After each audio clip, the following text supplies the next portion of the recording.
ਅੱਛਾ। ਜਿਹੜੇ ਜ਼ਿਮੀਂਦਾਰ ਭਰਾ ਆ ਨਾ ਉਹ ਸੋਚਦੇ ਆ ਕਿ ਸਾਡੇ ਕੋਲ ਜ਼ਮੀਨਾਂ ਤੇ ਹੈਗੀਆਂ ਤੇ ਲੇਕਿਨ ਅਸੀਂ ਕਰੀਏ ਕੀ ਐਸਾ ਜਿਹੜਾ ਸਾਨੂੰ ਫਾਇਦਾ ਹੋਵੇ। ਤੇ ਤੁਸੀਂ ਮੇਰੇ ਨਾਲ ਗੱਲ ਕਰ ਰਹੇ ਸੀਗੇ ਕਿ ਉਹਨਾਂ ਨੂੰ ਚਾਹੀਦਾ ਬੱਚੇ ਰੱਖ ਲੈਣ। ਹਾਂਜੀ ਇਹ ਮੁਨਾਫਾ ਬਖਸ਼ ਕਾਰੋਬਾਰ ਹਾਂਜੀ, ਹੈਗਾ। ਹਾਂਜੀ। ਇਨਫੋਰਮੇਸ਼ਨ ਤੁਹਾਨੂੰ ਪੂਰੀ ਅਗਰ ਚਾਹੀਦੀ ਹੈ ਤਾਂ ਤੁਸੀਂ ਚੌਰੀ ਫਰਿਆਦ ਕੋਲ ਆ ਕੇ ਵੀਡੀਓ ਸ਼ੂਡੀਓ ਵੀ ਬਣਾਓ, ਇਹਨਾਂ ਦੇ ਸ਼ੌਕ ਵੀ ਦੇਖੋ ਔਰ ਪਤਾ ਲੱਗੇਗਾ ਕਿ ਯਾਰ ਐਸੇ ਬੰਦੇ ਵੀ ਹੈਗੇ ਜਿਹੜੇ ਵੀਡੀਓ ਤਾਂ ਨਹੀਂ ਬਣਾਉਂਦੇ ਲੇਕਿਨ ਉਹਨਾਂ ਨੇ ਭਾਈ ਆਪਣੀ ਸਕਾਫਤ ਨੂੰ ਜ਼ਿੰਦਾ ਰੱਖਿਆ ਹੋਇਆ।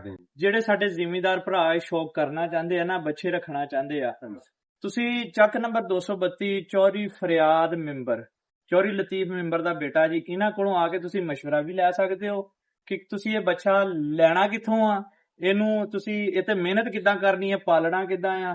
ਬਾਕੀ ਜੀ ਭਾਈ ਫਰਿਆਦ ਦੀ ਮੈਂ ਥੱਲੇ ਆਈਡੀ ਮੈਂਸ਼ਨ ਕਰਦਾ, ਵਿਜ਼ਿਟ ਕਰਿਓ ਔਰ ਇਨਸ਼ਾਅੱਲਾ ਅਪਡੇਟ ਤੁਹਾਨੂੰ ਦਿੰਦੇ ਰਹਿਣਗੇ। ਬਾਕੀ ਦੁਆਵਾਂ 'ਚ ਯਾਦ ਰੱਖਿਓ। ਇਨਸ਼ਾਅੱਲਾ ਨੈਕਸਟ ਵਲੌਗ ਵੀ 232 ਚੱਕ ਦੇ ਵਿੱਚ ਹੀ ਕਰਾਂਗੇ। ਦੁਆਵਾਂ 'ਚ ਯਾਦ ਰੱਖਿਓ। ਅੱਲਾ ਹਾਫਿਜ਼।